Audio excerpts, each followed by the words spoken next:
a verdict of guilty without any discussion. His words were, about time. Gentlemen of the jury, listen and carefully to the verdict that I have read to you.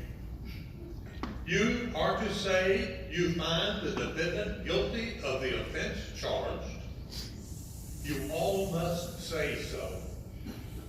Henry Selden, representing Susan B. Anthony, then asked for the traditional polling of the jury, where each juror would be asked individually whether he agreed with the verdict. Judge Hunt denied that request, simply saying, "That cannot be allowed," and discharged the jury. Henry Selden responded with a motion for a new trial based on the denial of Miss Anthony's right to a trial by jury. That was promptly denied.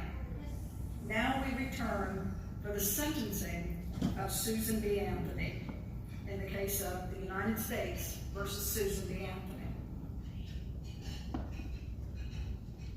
Prisoner, stand up. Has the prisoner anything to say why sentence shall not be pronounced? Yes, Your Honor. I have many things to say. For in your ordered verdict of guilty, you have trampled underfoot every vital principle of our government. My natural rights, my civil rights, my political rights, my judicial rights are all alike ignored. Robbed of the fundamental privilege of citizenship, I am degraded from the status of a citizen to that of a subject. And not only myself individually, but all my sex are by your Honor's verdict doomed to political subjection under this so-called form of government. The court cannot listen to a rehearsal of the arguments that the prisoner's counsel has already consumed 3 hours presenting. May it please your Honor, I am not arguing the question, simply stating the reasons why sentence cannot, in justice, be pronounced against me. Your denial of my citizens' right to vote is the denial of my right of consent as one of the governed, the denial of my right of representation as one of the taxed, the denial of my right to trial by jury of my peers as an offender against the law. Therefore, the denial of my sacred rights to life, liberty, property, and... The court cannot allow the prisoner to go on. But your Honor will not deny me this one and only poor privilege of protest against this high-handed outrage upon my citizens' rights. May it please the court to remember that since the day of my arrest last November, this is the first time that either myself or any person, any member of my disenfranchised class has been allowed a word of defense before judge or jury.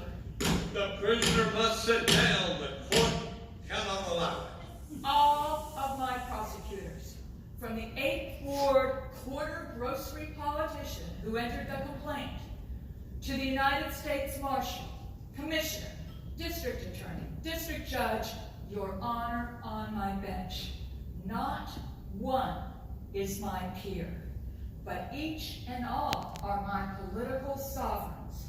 And had your Honor submitted my case to the jury as it was clearly your duty, even then I should have had just cause of protest.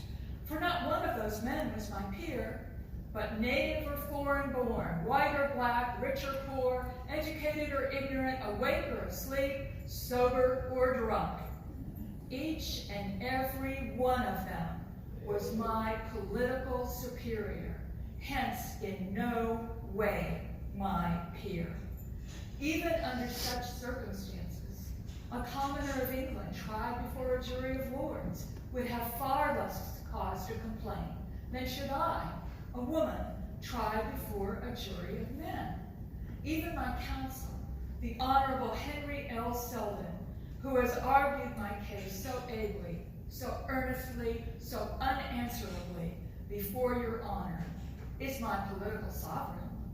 Precisely as no disenfranchised person is entitled to sit upon a jury, and no woman is entitled to the franchise, so none but a regularly admitted lawyer is allowed to practice in the courts, and no woman can gain admission to the bar.